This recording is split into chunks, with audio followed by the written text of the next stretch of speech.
Ito po ang tanong at pinag-uusapan ngayon. Totoo ba na si Mayor Benji Magalong ng Baguio City, retirado ring general, ay kasama ng mga retiradong militar na gustong palitan si Pangulong Marcos o gustong mag-aklas ang ating militar at kanilang hinikayat para humiwalay kay Pangulong Marcos as Commander-in-Chief? Or ano ba ito? Military junta? Or military takeover? Ito po yung pinag-uusapan. Kaya siguro hindi masama liwanagin, magpaliwanag si Mayor Magalong sa balitang ito. Kasi pinag-uusapan ngayon. Matapos lately na napapansin ng marami, hindi lang ng administrasyon, kahit na pribadong mamamayan, ang mga statement, batikos ni Mayor Magalong sa gobyerno, especially sa Malacanang opisyal.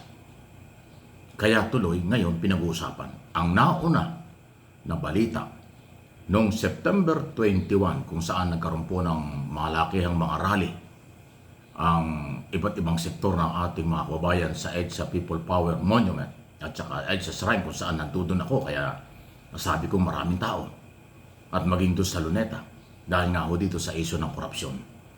Inamin din ng militar na nung panahong yun mayroong nagplano, may nagre-recruit na mga retiradong general sa mga aktibong militar para iwan na si Pangulong Marcos. So ngayon, dahil si Magalong ay dating general ng Philippine National Police, okay? At yung ibang mga nagre-recruit ay di umano yung mga graduate din ng Philippine Military Academy katulad ni Magalong. Kaya nag-uugnay-ugnay. Ganun pa man, nagtatanong lang, Mayor, hindi masamang ipaliwanag mo. Although alam ng marami at alam ko rin na ang ganitong mga sitwasyon, totoo man o hindi, pero walang nangyari. Hindi nagtagumpay, walang aamin. Walang aamin sa ganyang klase dahil yan po ay may sedisyon at saka hindi ho birong galawan at balita.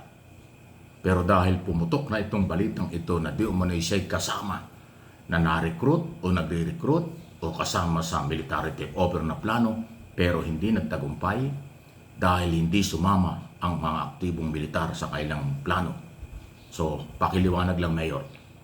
Okay? Malaya ka na magsalita tungkol dito. Kung marami kang sinasabi tungkol sa korupsyon, marami kang sinasabi tungkol sa ginagawa ng gobyerno at ng ICI na iyong pinanggalingan, at maging mga tagapagsalita ng Malacanang ay binabatikos mo sa mga interview mo sa media, social media, siguro itong isyong ito hindi masamang liwanagin. Kung totoo na wala kang kinalaman, ay di sabihin mo. Kung meron ka namang kinalaman at yan ang iyong paniniwala, ay di aminin mo. Ganun lang yun. Pero siyempre, malawak po ang intelligence community ng militar, ng PNP, ng NICA, ng National Security Council, ang Office of the President. Lahat yan papunta sa Office of the President. Ang intelligence report, counterintelligence assessment at report, yan po'y nakakarating sa Office of the President. Kaya nga merong bilyon pondo ang Office of the President kasama na ginagastusan taon-taon na yung ganitong klaseng mga monitoring kung sino ang pwedeng magsamantala, pwedeng nagpaplano against government, against president, against commander-in-chief. Yan po ay bahagi ng trabaho ng intelligence community. Hindi ko sinabing mayroong report na ganyan ang intelligence community. Ang lumalabas ngayon na di umano may kinalaman si Mayor ay itong lumalabas sa mga social media at media. So hindi ho masama, ito ay liwanagin, ipaliwanag kasi napapanahon na. Dahil kasi pagka po nalamang ikaw ay mayroong kinalaman dyan, aasahan na ng tao na magiging negatibo talaga ang iyong mga komento, mga interview, pahayag against government. Kasi yun na ho yung nakikita ngayon. Parang masama ang loob mo, parang mayroong kang galit sa gobyerno, may galit sa Malacanang dahil nawala ka dyan sa ICI at pinagbawalan kang mag-imbestiga sa flood control scam. Kaya napilitan kang mag-resign. So ano yun? Pakilang po, Mayor. Okay? Samantala, sa iba nating mga balita, ano po yung masasabi niyo? Comment, bali malaya po kayo. Sa iba nating mga balita talaga naman, nagsusunod-sunod na po itong mga galaw ng kalikasan. Abay, ng isang gabi ba? Kagabi o ng isang gabi? Magkasunod, mayroon na namang paggalaw ng 6.0 sa Surigao del Sur, Mindanao na naman. Ay di ba nung isang araw ay Davao Oriental 7.5 o 7.6 yung lakas ng earthquake. Tapos 24 hours lang, o 2 araw lang. Nasunda naman ng 6.0 sa Surigao del Sur naman. Ba, nagkakasunod-sunod ay nung isang araw din ay dito naman sa Central Luzon. 5.0 naman kung di ako nagkakamali. Ay nung unang galaw nitong malakas na earthquake na ito ay yung 6.9 sa Cebu Province. Sa Bogo munisipyo ang pinakamalakas. So Visayas at Mindanao, tapos napunta sa Luzon, bumalik ng Mindanao. Diba? Cebu, Visayas, Davao, Mindanao, tapos bumalik ng Central Luzon. Central Luzon, Zambales area at Central Luzon. Tapos sunod naman ay Surigao del Sur, Mindanao ulit. So matindi na po yung galaw ng kalikasan. Earthquake po ito, nakakatakot. Kaya muli akin pong inihiling, sabi nga nila ay nasa Bible na itong mga nangyayari sa mundo, pero tayo po mga Pilipino ay dapat magkaisa, magdasal, ano man ang ating paniniwala, ano mang relihiyon, ano mang kasarian, ano mang antas ng ating buhay. Earthquake po ito, mabigat po yan. Napakapanganib yan. Mas matindi yan kaysa sa mga typhoon na napapagandaan kasi may mga signal ang typhoon.